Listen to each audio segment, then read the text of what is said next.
Ako po yung isang magpapatunay na kasama din po kami na nagpunta sa Batangas ng petsa ng 22 para lang po ipaalam na ito po ay para sa pangkalahatan na kasama namin sa bayan ng Taal. Na ito po ba ay sisigundahan ko lang din po ang sabi ng aming ABC, Berting Siliana. Sa katotohanan na ito ay maraming mga nagtatanong na mga kabarangay namin, mga estudyante, magulang, na umaasa sa sinabing pinangako ng ating presidente na ito ay mabibigyan. At kami naman po bilang ina at ama ng barangay ay umasa na gumawa rin kami ng paraan na kami pumunta doon para sa pangkalahatan, hindi sa pansarili lamang. Ngunit ang sinabi po doon sa amin ay talagang kami po ay magpapatunay sa sinabi ng aming ABC na ito po ay sinabi namin doon, kami po ba ay makakaasa na mapapasama kami sa dadating na Biyernes sa pagdating ng ating Pangulo sa Batangas. Ngunit ang sinagot sa amin, papangalawahan ko ulit ang sinabi ng ating ABC na ito po daw ay makukuha pero hindi alam kung kailan. Yun po ang talagang tunay na sinabi po sa amin doon ng mga tao ng ating gobernador. Sana wag niyo pong mamasamain na bilang isa, ina ng barangay at ama ng barangay. Dahil kami po nakamukha sa aming mga kabarangay. Kung hindi po namin to kung hindi po naman po namin ito ibibigay sa aming mga kabarangay, kami naman po ang walang muka na may haharap. Bilang sabi po nga, sila po ang nagsabi sa amin na isa doon, hindi ko na siguro para kung sino siya, na ang sabi niya sa amin, hindi kami ang magdidesisyon dahil sekretarya po niya ang nagsabi sa amin noon dahil merong mas nakakataas na sila po ang magdidesisyon. Yun po at yun po ang talagang pawang katotohanan sa amin pong paglakad doon. At kami po ay nakausap din po ng aming Vice Bert De Leon, si Rocafort, na ang pagkakasabi po niya, gagawan natin ng paraan na para mapabigay sa inyo ang nararapat na para sa inyo. Sana lang ang pakiusap namin, kung ano yung sinabi niyo sa amin doon, ay hindi naman sana kami po ang lumalabas na hindi nagsasabi ng totoo. Ang pronouncement ng pinuno, presidente ng Liga ng Barangay ng buong Batangas na si Board Member Fernando Rocafort, na inaakusahan niya ang ating congressman ng 1st District na pinipigilan niya ang pagpunta ng ating mga kapitan sa Kapitolyo upang kunin yung ayuda. At di umano, ayon sa kanya, ay namumulitikan ng maaga. Pero sa tingin ko naman ay napakalayo sa katotohanan ang sinasabi ni board member. Kontra doon sa sinabi ng ating ABC na siya mismo ang nakasaksen na tampo dahil sa dalawang patawag ni Governor ay hindi nakapunta ang mga kapitan ay tampo. Kaya positive na talagang tampo, kaya siguro tayo ay hindi pinatawag. Sa kapaintulutan ng dalawang ABC narito, at siyempre sa mga kasamahan natin narito ng mga kapitan, ay iminumungkahi ko po para mapatunayan natin na walang kasalanan, wala hindi hinihimok ng ating congressman na wag pumunta sa Batangas para kunin ang ayuda. Ay aking pong minumungkahi na sana sa pagsangayon ninyong lahat ay maimbita lahat sa Kongreso itong 84 na ABC kasama na mga kapitan upang patunayan na ang ating congressman ay walang sinasabi na wag pumunta sa Batangas para wag kunin ang ayuda. So yun lamang po at maraming salamat sa inyo lahat. Ito po tungkol sa 200K na sinasabi ng gobyerno, ng BBM. Ito po, nung nalaman po, hindi lamang po sa Bayan Tal, siguro buong Pilipinas, talaga naman po medyo nagpaalad ng damdamin ng mga kabataan. Dahil nga po, biro mo, yan po ang 100,000 diyan ay para sa educational. Dito tuwang-tuwa na po mga bata. Saka magkakaroon pa po ng counting project na kung ano man sa 100. Natuwa po ang lahat ng barangay.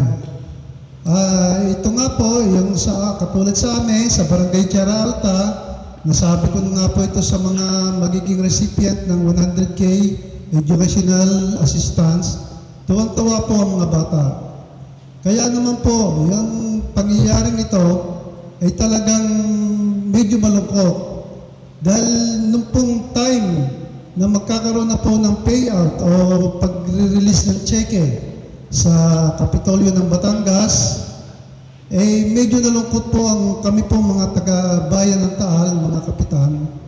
Dahil nga po, nalaman po namin na hindi raw kasali ang bayan ng Taal, kasama po ng bayan ng Nasugbu, na hindi mapapasama sa payout. Hindi nga ho namin malaman kung anong dahilan. Kaya ang ginawa po namin, kahit pa paano po, gumawa po kami ng nung kami nasa panic mode, kami po ay nag-usap-usap ng ibang mga kapitan at tumanap po kami ng solusyon. Ang aming pong napag-solusyonan magpunta po kami ng Kapitolyo para amin pong itanong kung ano man po ang nararapat na gawin, kung paano namin makukuha yung 200K na yon. At bilang respeto naman po, bago po kami nagpunta sa Batangas, Kapitolyo, kami po muna humingi ng basbas sa aming mayor. Hindi ba ito? Siyempre po, bawat galaw namin, kailangan malaman muna ng aming mayor na kami, mayor, nilakad po kami pupunta doon. Wala naman pong atubili, wala naman pagka-atubili na sabi, sige, magpunta kayo at payan naman po para sa kapakanan ng ating mga kabataan. Madalit sabi po, wala naman sinasabi sa amin si mayor na huwag kayong pumunta. Nagpunta po kami dahil may basbas po ni Mayor, pinapunta po kami. Yun nga po, kami ngayon nagpunta doon, nasabi na gagawa nga po ng paraan na yan po sa lalong madaling panahon ay mapapabigay ang inyong iyan. Kaya nga lang po kami po nalulungkot dahil hanggang ngayon wala pa pong naibibigay. Hindi po namin malaman kung ano po bagang gagawin namin para ma-release yung 200K na yan. Samantalang yan naman po yung pronouncement po ng gobyerno na para sa lahat buong Pilipinas. Yun lamang po. Pinapasubalihan ko lamang po na hindi naman po kami pinipigilan ng aming congressman, lalo na tigit po ng aming mayor. Yun lang po. Maraming salamat po sa inyo. Ang isa lang naman pong issue dito ay yung hindi po kasi kami nakasali sa imbitasyon po sa release on the April 24. So, ang karapit bayan namin, naka-receive po ng text from the OPG daw na may release na po on April 24. So, in fairness po sa aming mga kapitan, yan po yung matagal na na-prepare po namin ng aming mga documents. Nakapag-comply po kaming lahat, and then we were able to submit. At napakalaki po ng sakripisyo rin dito at hirap ng mga secretaries namin. So, naisubmit po namin lahat po yan. So, ang amin lang pong pinagtatakhan dito, syempre, yan naman po ay national. Alam na po ng kapakalahatan ng aming mga kabarangay. Wala po kaming na-receive na invitation na kami po ay makakasama on 24. So, kami po ay nagkasundo, ang mga kapitan, nagpunta po ang ilan sa amin last April 22, doon po sa Kapitolyo. At maraming salamat naman po at magandang pagtanggap sa amin. Kaya lang po, ang tinanong namin po dito ay bakit po hindi kasama ang Taal? Ang makakasagot na lang daw po niyan ay yung OPG. So, maghintay na lang po kami ng kasagutan from them. So, kaya lang po, ang nakakalungkot po dito habang nanonood kami sa mga videos na nakaka-receive ang lahat ng kabarangay, kami po ay walang nare-receive. Hindi naman po ito para sa aming mga kapitan. Ito po ay para sa mga residente namin, lalo na sa mga estudyanteng umaasa po doon sa mga educational assistance at sa ibang proyekto po ng barangay. So, ang amin lang po dito ay sana naman po ay maibigay pa rin po sa amin yung 200,000 kasi po marami po ang makikinabang po dito at maraming salamat. Alright, magre-reaction tayo dito mga kababayan no, sa bagong statement ngayon at press conference ni Congressman Leandro Leviste kasama itong mga barangay chairman no, dyan po sa may 1st District ng Batangas. So, sila po yung nasa 84 na mga barangays na hindi nabigyan ng ayuda noong nakaraang araw kasama si PBBM, sila Governor Vilma Santos ng Batangas at kanyang asawa na si Executive Secretary Ralph Recto. No? At dahil daw po sa tampo ni Governor Vilma, kaya hindi daw po inimbitahan itong mga barangay chairman ito according dito kay Congressman Leandro Leviste.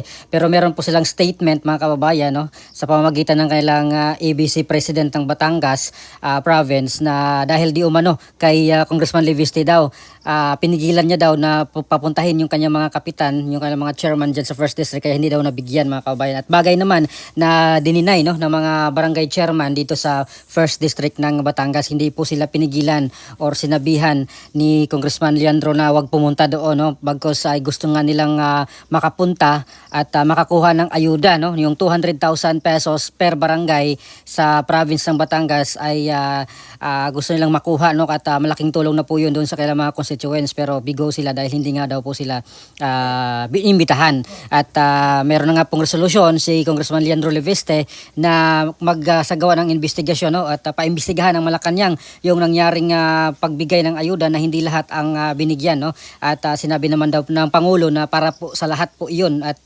talagang dapat lahat makinabang mga kababayan no, hindi po dapat ay mapunta sa politika no, or gagawing politika yung bigay ng ayuda dahil unang-una hindi nga po pera ng mga ni Vilma Santos o kaya ni Recto yung pera na iyon no, na dapat sana para sa lahat ng mga taga Batangas yun at kinundina at binatigos nga po yan ng congressman si Congressman Leviste at talagang porsigido siya na gustong paimbestigahan at sinabi niya na masisira dito si PBBM no, kung ganito yung kalakaran at kung hindi alam ni PBBM ito, siya yung kawawa, siya yung mabatikos dahil unang-una siya yung nagsalita na para sa lahat no, pero may mga ganitong pagkakataon na pinopolitika ng mga lokal na mga opisyalis no diyan sa Batangas itong bigayan ng ayuda. So sabi ni Congressman Leviste na talagang dapat imbestigahan po ito dahil nationwide po itong ayuda na ito according dito sa kay PBBM no, sinabi ni PBBM daw na nationwide lahat makakatanggap